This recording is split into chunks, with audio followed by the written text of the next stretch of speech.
So welcome again. This is the recording of the live session with the UMID BZ. This is UMC Portal and JKK Mobile getting together to do another one of our live sessions where we get really deep into the device and have a couple of hours to really do a really no-holds-barred review process that's recorded. You can see everything that goes wrong, and things do go wrong, so stick around, could be fun. Well, I wonder if we'll have another smoke device tonight. No, let's not do that. It's an unsponsored event, so the only thing we would ask is if you are interested in buying the UMID BZ, have a look at our links on jkkmobile.com, umcportal.com. We have a number of affiliates where you can buy the device through, and that really helps us to continue doing these live shows. So give that a thought if you're interested in the device. Apart from that, there's no sponsorship, so we're free to say what the hell we want. Thanks to UMID, though, for letting us borrow it. Actually, the fact of the matter is, I should have given it back in Vegas, but it ended up in my bag, and oops. Accidentally. Oops. But UMID were pretty okay about that. So I haven't got the retail packaging here, but I've got some bits that UMID sent over last week, which are most of the retail packaging. There's a couple of bits missing, and I'll talk about those afterwards. There's also some retail package unboxing pictures at pocketables.net, so check those out. Jenna's got some good pictures up. Right, let's get into it. And this first recorded session is going to be basically overview of the device, about 20 minutes. I don't want to have it too long, but I'll talk about everything I've found out about the device in the week or so that I've had it, and then we'll do Q&A at the end of that. So for those of you that don't know the BZ, that's probably most of you that will be watching this on a recorded video. The UMID BZ is the follow-on device from the UMID M1, the MBook M1, which was, I think, the lightest ever clamshell UMPC. Am I right, JKK? 300 and something. The world's smallest PC, they call. Yeah. Even Intel is saying that, so it must be true. Yeah, JKK is on the other live channel holding it up to the camera so you can see the old version there.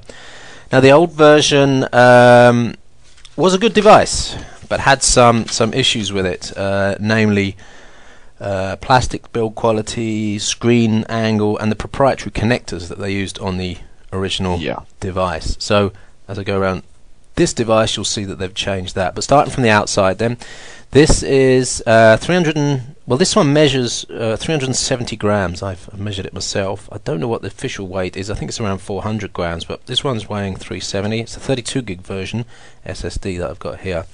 So it's a nice, it's got one of those rubberized plastic finishes, good high friction, so it's not going to fall out of your hand very easily, and it doesn't really catch too many smudges, although if you have really dirty hands like obviously I've had, there are a few smudges, but it's not really the fingerprint magnet that the glossy devices are. And really nice, lightweight. This is perfect, really handheld size, and I would say jacket pocketable, not jeans pocketable, but jacket pocketable, which is I think how you've been using the M1 JKK, in your jacket pocket. Although you don't use it now, do you? You used to use it, but you don't use it anymore, right? You mean no? Without 3G, I can't use it. Yeah. Right. So this is slightly larger than the original MBook, but still, again, and we'll do some size comparisons in a bit. So quickly going around the device, then let me zoom in and show you around the device. The important bit really here on the right-hand side is the difference between the MBook and the MBook M1 and the MBook M2, BZ. And you'll see here they've got a VGA adapter port, and that will drive a monitor. I've tested up to 1920 by 1080, so it's full HD output. There's a 3.5mm headphone. It's marked as a headphone port, but UMID have supplied a headset, so it's possible it's wired for a headset as well, but I couldn't get the headset to work, so I'm not sure what's going on there. Maybe you need to get confirmation that that is a headset. It doesn't matter too much because the built-in mic and speakers are okay for Skyping anyway. But on a M1, the old UMID, it was the same problem on normal headsets. I couldn't get the microphone work, but the internal microphone actually was pretty good. So right. Might be simpler reasons. There might be some setting that we've missed. There's the standard USB port. Those of you that are watching also on the live session, you'll see JKK holding up the old version, which has got the proprietary port. So you had a dongle which went in there, which was really horrible, to be honest. And for a lot of people, basically a showstopper. You know, if you want to be plugging stuff in and out of that USB port, and of course this is a Windows device, so you can plug anything you want in, and generally it's going to work. Cameras, drives, whatever you really need. Then we've got the 7.5 volt DC in, Kensington port lock. Across the back, this is quite a neat design. They've actually got the I guess 3 cell, or is that 2 cell? 2 cell. Two cell battery in the back there. 17.8 watts. 17.8. Yeah. So this is the same as the MBook M1, and it's about half of the capacity of a standard 3-cell netbook. Yeah. So just to give you some idea of the sort of battery capacity on it. And then there's no connectors on the back. And then on the right hand side there's one little blanked off port there. That's for the DMB antenna, I believe, in the South Korean versions. So this would have a digital TV receiver in, or the antenna would come out there, or the connector. But of course that doesn't work in Europe or in America, so you can forget that bit. So going along to the front then, this little blanked off port here is where the 3G SIM card would be on a 3G version of this. Now this doesn't have 3G built in, which is a shame.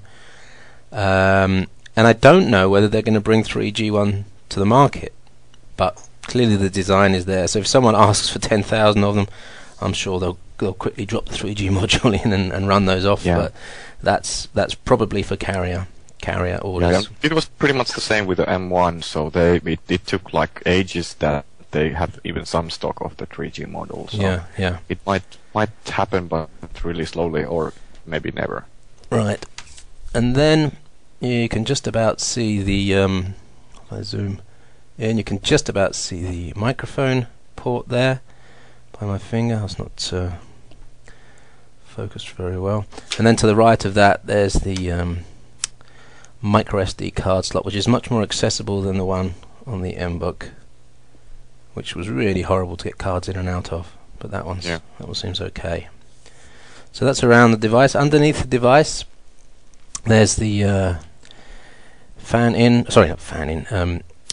in, air out. There's no fan in this, but that's where the heat, presumably the heat spreader is inside there as well. And that's pretty much it. Stylus? No stylus on this one. Yeah. And on the M1 there was this mini stylus, so yeah. I'm kind of missing it a little bit, but having optimized the XP UI today, and knowing that the touchscreen on this has got this is an extremely accurate touchscreen, with the driver's got this stability mode, which seems to help a lot.